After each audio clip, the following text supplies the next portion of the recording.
Hey, welcome to the Taylor Marshall Show, and today we're talking about Star Wars and Christianity because it is episode 100.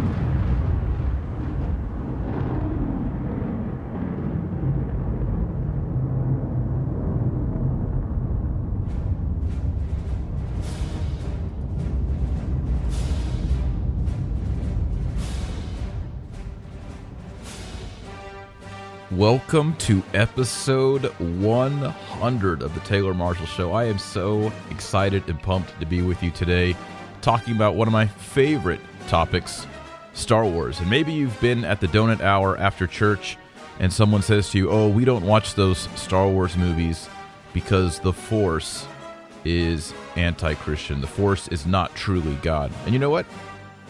They're kind of right.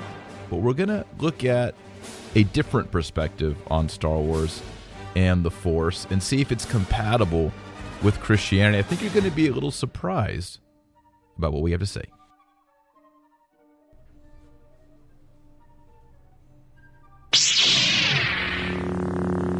Well, good morning, good afternoon, and good evening to wherever you are in the world, and welcome back to the Taylor Marshall Show. We're talking about Star Wars. Is it Christian or anti-Christian? Is the worldview in Star Wars opposed to the worldview of the Bible, the worldview of the Catholic Church? And of course, most people immediately begin to compare the Force with God. And of course, if you do that, there's a lot of philosophical problems with that. I mean, first of all, God doesn't have a dark side. And the Force is an impersonal force. No one prays to the Force. No one seeks salvation through the Force. And so I'm going to do something a little bit different today, probably something you've never heard of before. And we're going to look at what Thomas Aquinas teaches about a certain topic and how it's related to the Force. And I think you're going to like it a lot. I'm going to save it. It's kind of a little surprise to unveil it.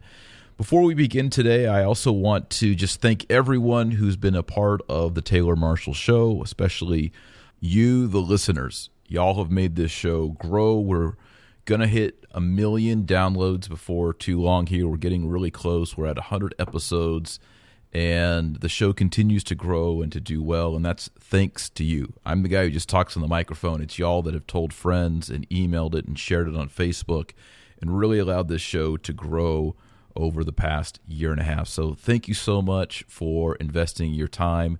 And I love coming into your living rooms, your car, your earbuds while you work out, and to talk about important topics and fun topics and tips and theology and philosophy and ethics. So thanks so much for making this show so well known in the last 12 months, especially. We're back to our format. You know, we had a little hiatus there where we did the Book of Revelation commentary, and that was hugely successful. We got a lot of new readers, a lot of new people into the show, and they're just now getting adjusted to the old format that we've been doing for so long. We'll do our Proverb of the Week. We'll do our featured segment, which is on Star Wars this week, and we'll also do our Tip of the Week and our Latin word. I think you're going to really like our Latin word this week. It's actually a Latin phrase that has to do with Star Wars. So make sure you listen all the way to the end and you get the Latin phrase that has to do. It's actually a famous Star Wars quote in Latin, and you'll be able to use it once you learn it. But we begin our show usually with the Proverb of the Week, and this week's proverb is Proverbs chapter 4, verse 19. It goes like this: "The way of the wicked is like deep darkness. They do not know over what they stumble." End quote. So the Proverbs, the source of wisdom for us, compares the way of the wicked as darkness, and those who follow the way of wickedness are stumbling. They can't walk straight. They can't walk evenly. Their footsteps are misplanted and they fall. And of course, in the Christian tradition, darkness and the fall, in fact, we call original sin the fall of Adam and Eve. That's when sin and death and destruction entered into the world. And of course, I chose this proverb of the week because it relates to this theme of Star Wars. As you know, there is a dark side and a light side, and we're going to talk about that today. And you might be thinking, we're already almost 5 minutes into the podcast, and you may not be a Star Wars fan. And that's okay, because what we're going to talk about today, it's fun, it relates to Star Wars, but it follows or it helps us learn a philosophical principle in the great Catholic tradition, articulated especially by, of course, our favorite, Saint Thomas Aquinas. Now, a few years ago, I wrote an article, and the title of the article was, "Is Star Wars Christian or anti-Christians? Should the Force be with you?"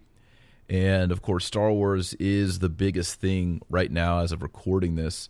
The first part in the final trilogy, Episode 7, The Force Awakens, has hit the theaters, and I've seen it, and I really did enjoy it. In fact, I did a video review of it over at YouTube. I do a lot of YouTube videos as well. And in this review, I talked about what I liked and talked about my childhood fascination with Star Wars. But I also shared some concerns about what I thought was kind of a cliche, maybe a feminist cliche that we're seeing in these movies like Hunger Games with a Mary Sue character. A Mary Sue character is like a girl who comes on the scene and can excel and beat everyone immediately without any training or any explanation.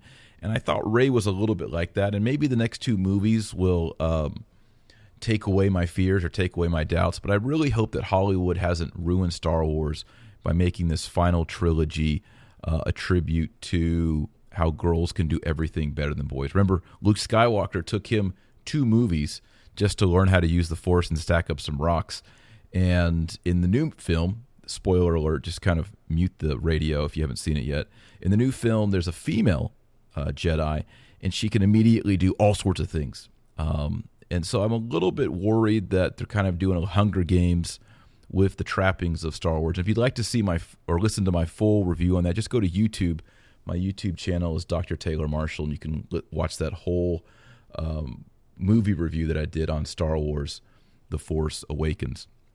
So with the renewed interest in Star Wars, and it's breaking all kinds of records at the box office, and everyone's into it, and young people are learning about lightsabers who have never heard of Star Wars before, and things like Ewoks are back in our stores, and droids and all that kind of stuff. A lot of people who are Christian, Protestant, Catholic, whatever tradition, are asking themselves, is this really good for our kids? Are the concepts of Jedis, the Force, Wookiees, fantasy, all of these things that George Lucas created back in the late 70s, is this something that we want to enshrine in our culture? Do we want this to be the new Iliad and Odyssey or the Aeneid of America? And in particular, there's concern over the worldview of Star Wars. In Star Wars, there doesn't seem to be a God. However, you'll notice sometimes C-3PO refers to the Creator. C-3PO is programmed to refer to the Creator. And then there's the Force. And the Force doesn't seem to be the Creator. It's just the Force. And there's the light side of the Force. And then there's the dark side of the Force. And this concept of the Force is really the major hang-up for some Christians, even for some Catholics that I've met. It basically goes like this. Christians have God. Star Wars has the Force. Okay? But the Force does not map on or map over to the biblical doctrine of God. Therefore, Star Wars teaches a false worldview, a false theology, and must be rejected as evil. Okay, so let me go over this argument again. So someone might say, look, we Christians believe in God, but the Star Wars films doesn't have God. They have the Force. The Force is not the same thing as God. Therefore, Star Wars is teaching a false theology. It needs to be rejected. Okay, so it's true. I mean, the Force is not personal. No one prays to the Force. When Luke's in trouble, he doesn't drop to his knees and say, "Oh, Force, help me, deliver me." We don't see anything like that at all. The way, King David in the Psalms talked to God. There's no way that the Jedis talk to the Force in that way. And, of course, the most difficult thing about the Force is it's not all good. It's not, as we would say in Christian theology, it's not omnibenevolent. It's not all good all the time. We know from the films there is a dark side to to the Force, and it is very powerful and very persuasive. And so the Force is not just for the good guys. The Force is for the bad guys as well. And apparently it seems to almost be more powerful when the bad guys use it as opposed to when the good guys use it. So it seems that the Force is really just this impersonal source of energy, source of power. And the question remains, is there anything in the Christian tradition, is there anything in our Catholic tradition that mirrors the Force? I would be the very first one to say, I'm a professional philosopher, a writer, theologian. I'd be the first one to say, no, the Force is not God. There's no way it could be God.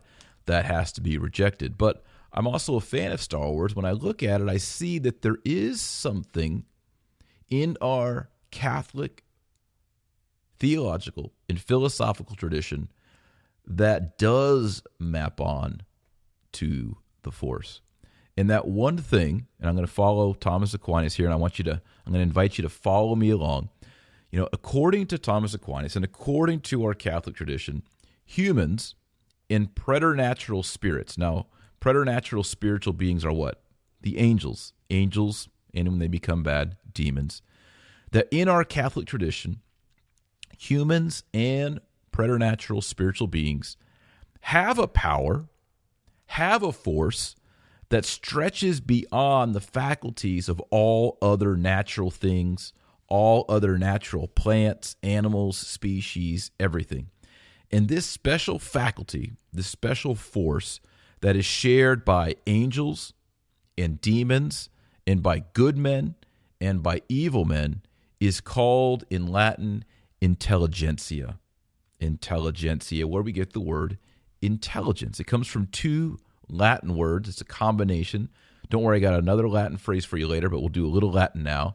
Inter, which means between, and legere, which usually means to read, but it also can mean to pick out, to choose. And so our intelligence is what allows us to pick or to choose between things. And primarily, as we read in the story of Adam and Eve, it is a knowledge of good and evil. Our intelligence gives us the power to follow the good, to choose and pick out the good by following God, or to reject God and to follow the path of evil. So intelligentsia, this Latin word, I'm arguing, and I think if Thomas Aquinas were around today, and I took him to the movies, and he and I were having a beer and some wings after the movie. And I know Thomas Aquinas would love beer and wings. I just know he would. And we were talking about the film. Thomas, of course, would right away just reject the Force as being any kind of God. But I think he would see the Force as an extension or an analogy of his own teaching on intelligentsia, man's ability to reason. Because Thomas Aquinas says that we are made in the image of God. And the image of God is not your face or your eyes or your nose or your mouth or your ears. It's not that you walk upright. The image of God in each of us is our ability, it is our faculty of reason. It's our intelligence that sets us apart from the dogs and the cats and the dolphins and the flowers. Our intelligence is what makes us in the image of God. We have an intelligence. Angels have an intelligence. We also have a free will. Angels have a free will. God has an intelligence, and God has the ultimate free will, of course, and that's what makes us in the image of God. We're not gods ourselves, but we are in the image of God in that we have rationality, reason, and a free will. So as Thomas Aquinas and I are sitting at the pub, drinking our Guinness and eating our buffalo wings, I think we would come into an agreement. And I think you can see here that the Force is really your intelligentsia, because your intelligence, your mind, your rationality has a light side and it has a dark side. You can use your intelligence to do great good, or you can use your intelligence to bring about evil. And I think what's even more Thomistic about this, and I think Thomas Aquinas would see this as well, as Thomas taught that there were 11 passions. Your passions are like your emotions. And if you remember the New St. Thomas Institute, we spend a lot of time on this in our curriculum in Catholic theology because it's so central to the teaching, of the Catholic Church, but especially Thomas Aquinas, that we have our intelligence, our rationality, and then we have these 11 passions, these 11 emotions like fear, anger, joy. And because of original sin, these passions interfere with our rational intelligence. So we have these passions, and they're out of order. They are no longer obedient to our reason. And this is why we eat way too much ice cream, or we scream at other drivers on the highway, or we cry over silly things that aren't important. Those are our emotions, our passions that are getting the better of our intellect because of original sin. And we call this disordered realm of our passions in theology, it's called concupiscence. Concupiscence is one of the consequences of original sin. It's what makes our passions all out of whack.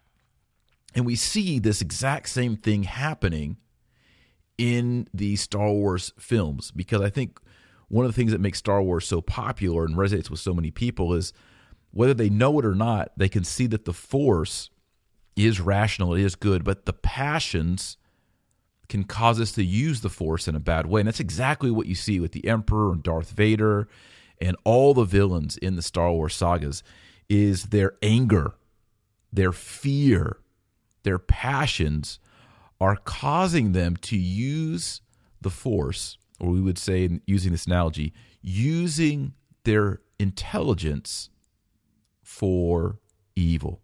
Remember, the Force, as we learn in the movies, it's throughout the whole universe, right? It flows through all things. And humans are able to participate in this intelligence, all right? Again, this is our participation in the rationality of God that he granted us at creation. God granted us a participation in rationalities. We, like the animals, have animal features. We have intestines. We have nostrils. We have hair like a dog. We have lungs and blood and a heart. And, if you ever dissect an animal, you realize that although they're, different in many ways, the bone structure and the way the heart works and the veins and all that stuff is very similar to us.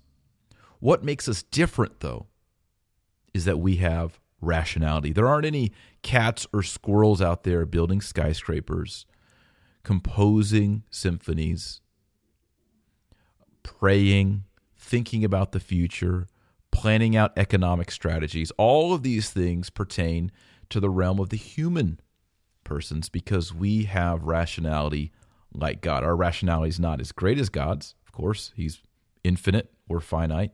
And our rationality is not as great as the angels or even the demons.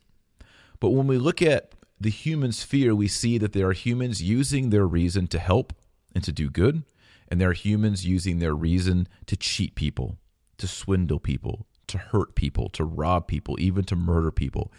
We even see this on the angelic level. There are angels who use their reason, their intelligence to bless creation, to help humans, to bring glory and praise to God. And there are also angels that we call demons. These dark angels have rejected the light. They have rejected God, but they still have the divine gift of their reason, and they use their reason to trick us, to damn us, for us to hurt other people, and ultimately to curse and reject God, which is what they do. Notice here that intelligence is, in a sense, it's a good. God created a good, but it can be corrupted, and there is a dark side to intelligence. God, because he gave us a free will, allowed our intelligence, allowed it to have the ability to be corrupted, to be darkened, to go over to the dark side. It's interesting when you watch the films, if you watch Star Wars, how do the Sith Lords, the Emperor Palpatine or Darth Vader, how do they manipulate other people with the Force? They do it through the passions. This is where we have this great intersection with Thomism. the Emperor or Darth Vader are constantly trying to get the characters to be manipulated through passionate anger, passionate rage, covetousness, even lust, right? Anakin, he lost control of the Force. He went to the dark side because of his lust, because of his anger, because of his rage. It was all working together. The same thing happens with us. Without the gift of God's grace, the passions can cause us to use our intelligence as a force for great evil. The only way to have the empire strike back, to use that phrase, is for us to rule over our passions, to govern our emotions through right reason and through prudential thinking. And this is why in the Catholic tradition, the 4 cardinal virtues are prudence, justice, fortitude, and temperance.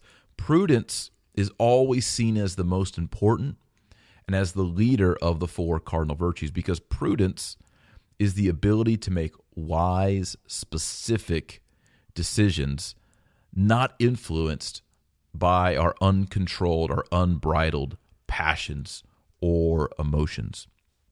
In order to show this a little bit, I want to throw in a clip here. It's an audio clip from Return of the Jedi. You'll remember it. It's that scene where at the end, Darth Vader and Luke Skywalker are fighting each other, and the Emperor is sitting by watching it, just laughing it up, because he knows that in the fight, Luke is starting to feel the tug to the dark side. Why? Because Luke is giving himself over to the passion, the emotion of rage or anger. So let's take a listen to that real quick.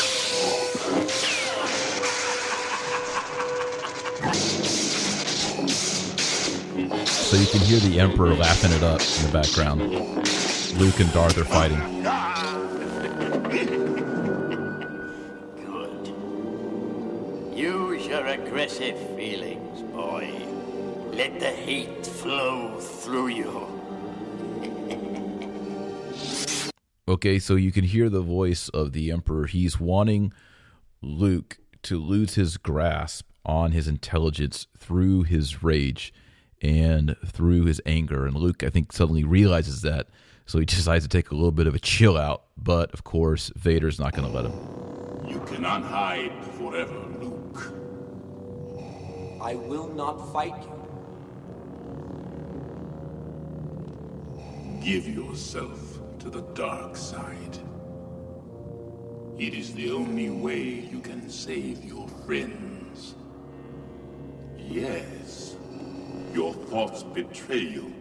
Notice here how the thoughts are betraying him. I think this again parallels this analogy we've been making, that the Force really is an allegory for our intelligence, for our rationality as in the image of God.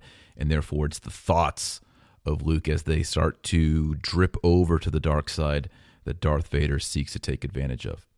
And now we'll see him take advantage of Luke's emotion or passion of fear. Here it is. Your feelings for them are strong, especially for sister. So, you have a twin sister. Your feelings have now betrayed her too.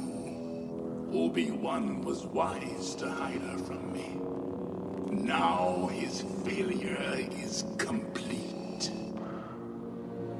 If you will not turn to the dark side, then perhaps she will. All right, so here Luke Skywalker goes all apey, fighting hard, losing his cool. His emotions, his passions are overcoming him. He's slipping to the dark side, and Darth and the Emperor know it.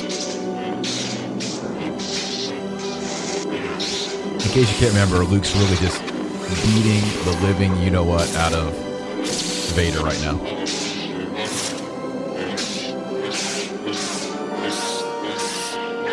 And he cuts off his hand. That crying scream of Darth Vader is so funny, I think. Good. Emperor laughing it up. Your hate has made you powerful. Now, fulfill your destiny and take your father's place at my side.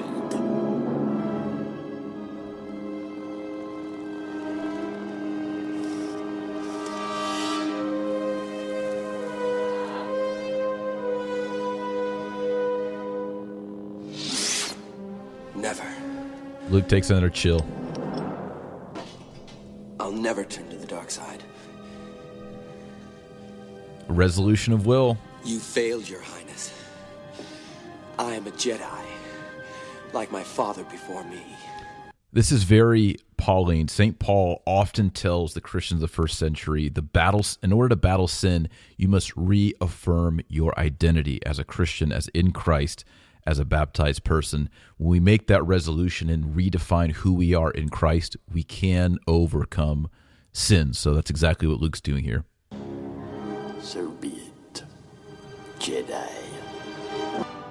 If you will not be turned, you will be destroyed.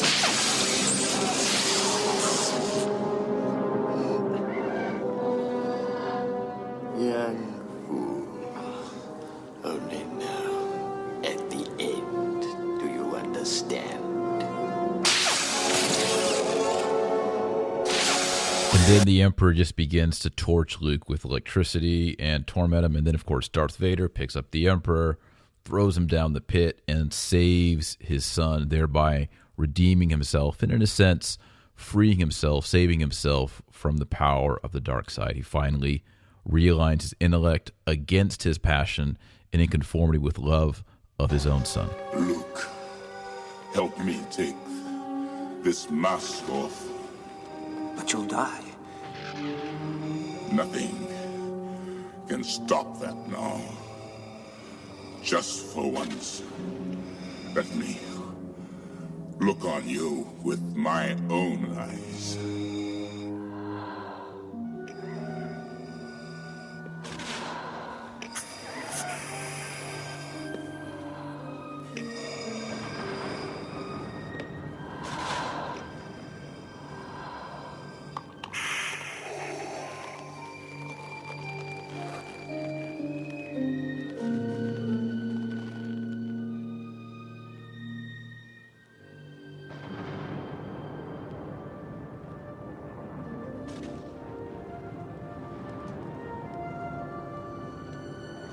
Now, go, my son. Leave me. No, you're coming with me. I'll not leave you here. I've got to save you. You already have.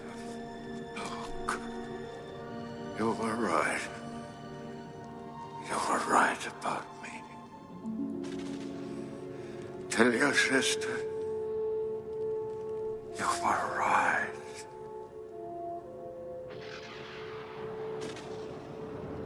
Wow, there's a lot of good things to touch on there. We could probably spend a couple hours on that final scene right there. But I think that scene especially shows what is the nature of the Force. Is the Force God? No, of course the Force is not God.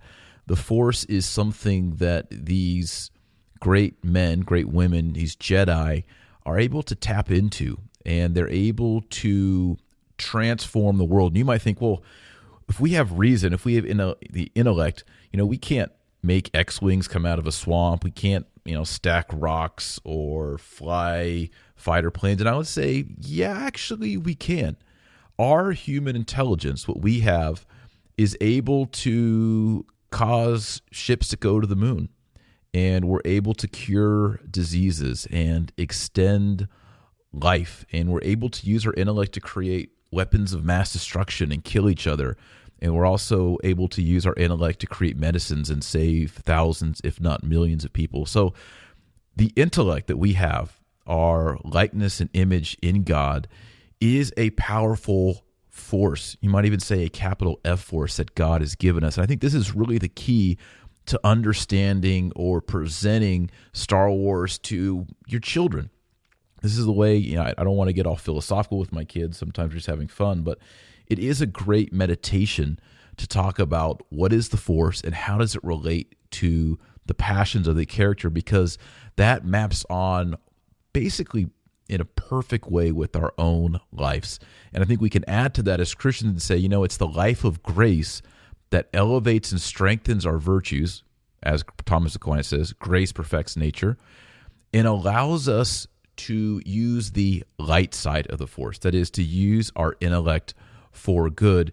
And we can even use our intellect for good, as Luke was doing there. He's taking a little chill, right? He's trying to get his passions back under control. He's constantly doing that. That's a great example to all of us. When we're overcome with lust, to run away. When we're overcome with anger, to find a moment of peace, of solitude, of quiet, so we don't do something or say something that will get us into trouble both then or later on. So there's a lot of good stuff here. And so I would encourage you, next time you're at the donut hour and some well-meaning Christian says, well, we don't watch Star Wars because its worldview is anti-Christian, because the Force isn't God and the Force has a dark side. Whatever. Say, well, hold on a second. Maybe the Force isn't God, but maybe the Force is something that we can understand and we can learn from. So there you go. A take on Star Wars. Is it Christian or anti-Christian? I would say that the worldview, of course, is not specifically Christian, but it's a myth.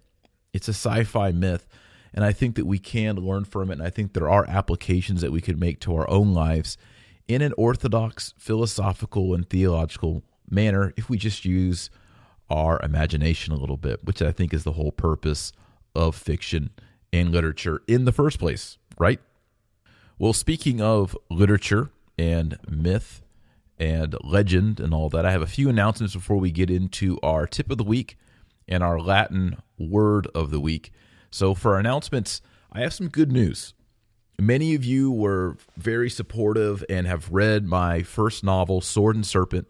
It did become a #1 bestseller in 2 genres on Amazon.com, and I think everyone who purchased a copy and read a copy and left a review, and it continues to do well. It went back to #1 about a month ago, and I was really happy to see that before Christmas.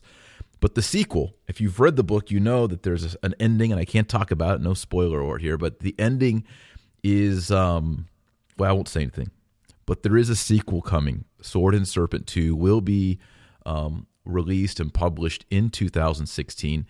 And if you'd like to learn more about that, please go over to swordandserpent.com, swordandserpent.com, and you can download the study guide for the first book. And also, when you download the study guide, you can put your email address in if you'd like to get updates on the new sequel to Sword and Serpent. By the way, Sword and Serpent is a historical fiction novel that I wrote retelling the lives of St. George, St. Christopher, St. Nicholas, and a bunch of other early saints around the time of St. Constantine. If you like historical fiction, please do go to swordandserpent.com and download the study guide. And you'll also be able to sign up for an email list. And like last time, I'll do a launch group. So if you'd like to be able to get a early manuscript version to read it before it becomes live and to have your name written in the acknowledgments thanking you for looking at it before we go live and public with it, please do go to swordandserpent.com and sign up and leave your email address there. You'll be getting updates as we get closer to the publication date. Also in 2016, I'm really excited about this. We are launching at the New St. Thomas Institute a plan for high school and college students called New St. Thomas Institute Life Prep. Life Prep. And Life Prep is designed for young people because, the stats are 50% of Catholics leave the Catholic Church between the ages of 18 and 25, and they never come back. It's that college period that we lose our college kids from the Catholic faith. And so we wanted to put together resources, audio, classes to help students keep their Catholic faith in high school and in college, to provide them intellectual, philosophical, theological resources and guidelines and lessons to help them know their faith. And as we polled parents and talked to young people about New St. Thomas Institute Life Prep, we learned that the number one, and this surprised me, the number one concern is how to understand human sexuality and how to avoid sexual sins during this time period. Our teenage years, our college years are a great time of testing with all these new hormones and all these new freedoms. And many young people in our post-Christian era are falling into sexual temptation and sexual sins. And that's the leading cause for young people leaving their Catholic faith, leaving Christ behind out of their life. And so we're also going to have a lot of resources that are relevant and helpful for young people in the realm of sexuality. I know that young people don't always want to talk to their parents about that. And parents sometimes don't want to talk to their young people. So this will be a way for you to get these resources and to get these teachings that are in line with Scripture and the Church Fathers and the magisterium of the Catholic Church regarding not just sexual immorality, but also what do you say when your professor in college says this about Marxism, or this about atheism, or this about abortion, or this about homosexuality? What do you say? What resources can you have in order to make a solid, responsible response? So that's New St. Thomas Institute Life Prep. We will beta test it in the spring, hopefully, of 2016. We'll probably make it available first to the current members of the New St. Thomas Institute. So if you're interested in that, please go to New St. Thomas Institute and either get on our waiting list or sign up. Currently, we have the spring enrollment for the New St. Thomas Institute. The New St. Thomas Institute, for those of you that are new, is an online institute where you can take Catholic classes in philosophy, Catholic classes in theology, Catholic classes in apologetics, and for 2016, Catholic classes in Catholic Church history. And we have over almost 2,500 members, I think, right now, and it continues to grow and be successful. We're the largest Catholic institute of Catholic education on earth, and it's wonderful, and it's extremely affordable. Our tuition is extremely low, so I'd encourage you to go to newstthomas.com and sign up. We will close enrollment on January 28th, the Feast of St. Thomas Aquinas, and we'll have a big celebration to kick off the spring semester. So if you'd like to join and start taking classes with us, go to newstthomas.com. And if you sign up, you'll also be hearing more about New St. Thomas Institute Life Prep for young people as that comes online in the spring, God willing, of 2016. Okay, our tip of the week is related to making goals. And many of you were in my webinar that I did last week on how to make Catholic goals and Catholic resolutions for a new year, because we're at a new year. And we'll put the link, if you want to watch the replay to that webinar that I did online, that link will be there. You can watch the replay. But for today, just a simple, short tip that you can put into your life that will change the next year for you is to make a list of goals in your life. And we talked about, reading Scripture every day, doing mental prayer every day, getting to confession regularly, whether it be every week, every 2 weeks, preferably not more than once a month. We talked about all of these, and we gave you a checklist of things that you can do for the new year to really take your faith to the next level. But one thing that I failed to mention in the webinar, and this is the tip of this week, is write it down on a list, put it somewhere where you'll see it. If it's by the toilet, put it by the toilet. If it's by your mirror, put it by your mirror. If it's on your nightstand, put it on your nightstand. Maybe in your Bible if you're reading the Bible every day. Make a list of your spiritual goals and even your non-spiritual goals. How much weight you want to lose, working out, time spent with your children. Make that whole list. And on the first day of every month for the next 12 months, go back and review that list and give yourself a grade. Am I an A+? Am I an A minus? Am I an F? How am I doing on my resolutions? And what can I do for the next 30 days to be more successful? If you just do a 30-day review with that piece of paper every single month, maybe set a timer or a reminder on your phone. Every first day of the month, a little banner comes up and says, review your list now, and actually review it. 2016 will be more productive. It'll be more spiritual. You'll draw closer to Christ through his church and through the sacraments. And it will be more peaceful and more joyful. So tip of the week, make that list, check it. I check my list about almost every day, but at least once a month, give yourself a grade and then re-strategize. Okay, Latin word of the week. And before we do that, I just want to thank everyone who has rated this podcast. Oh, I need to give a shout out. Shout out to everyone who's rated the podcast in the last week. We have over 444 reviews. Thank you so much for everyone who's gone into iTunes and left a review. The reason I ask you guys to do reviews is it helps people find this podcast. That's been the number one thing that y'all have done in the past year. Here we are in episode 100. The way this podcast grows is you go into iTunes and you leave a review. And the more reviews they are, the more iTunes and their algorithm promotes this podcast within iTunes. So if someone goes into iTunes and says, I'm looking for a Catholic podcast, this one will come up and they start listening to it. So I want to thank those of you in the last week since the last episode who have rated this podcast. Tone Fee, thank you very much, Tone Fee.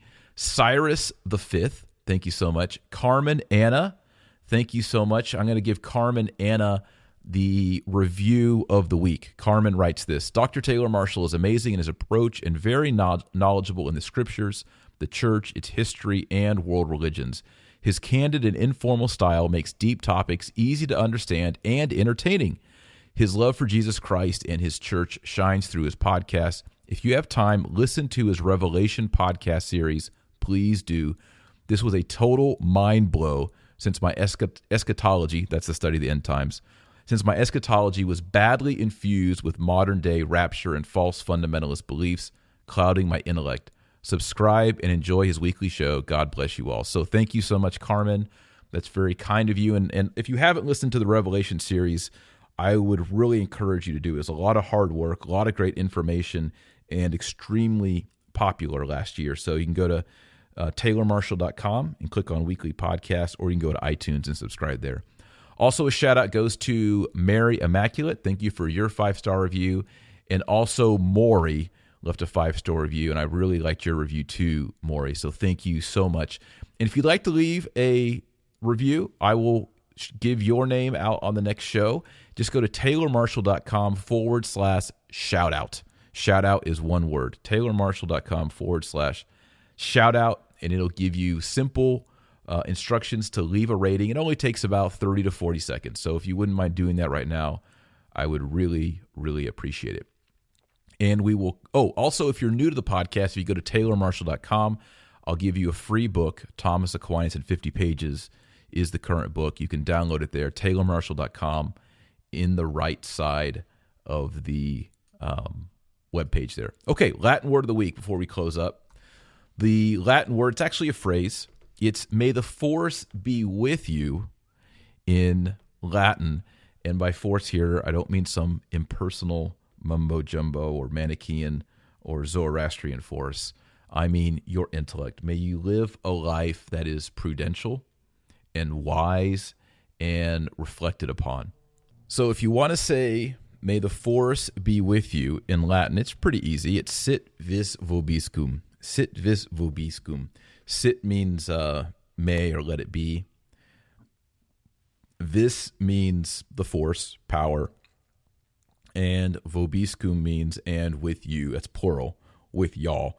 Just as in Mass we hear "Dominus vobiscum." It means "the Lord be with you."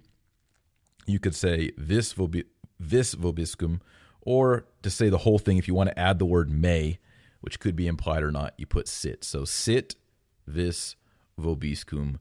May the force be with you. And of course, in Latin, there is no word for "the," so that's omitted. So sit vis vobiscum. May the force be with you. Well, thanks for listening. Thanks for leaving a review. I really appreciate that. Again, you can leave a review at taylormarshall.com/shout out. And until next time, remember, our Lord Jesus Christ said that you are the light of the world and the salt of the earth. So go out there and be salty.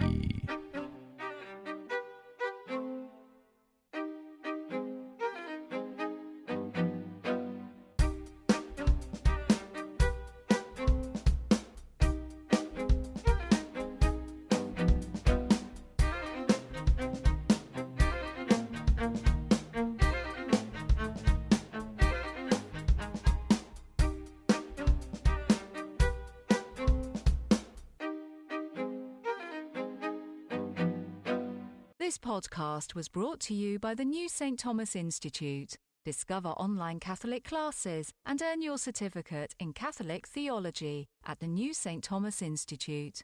To register for online Catholic classes, please visit newstthomas.com. That's newstthomas.com.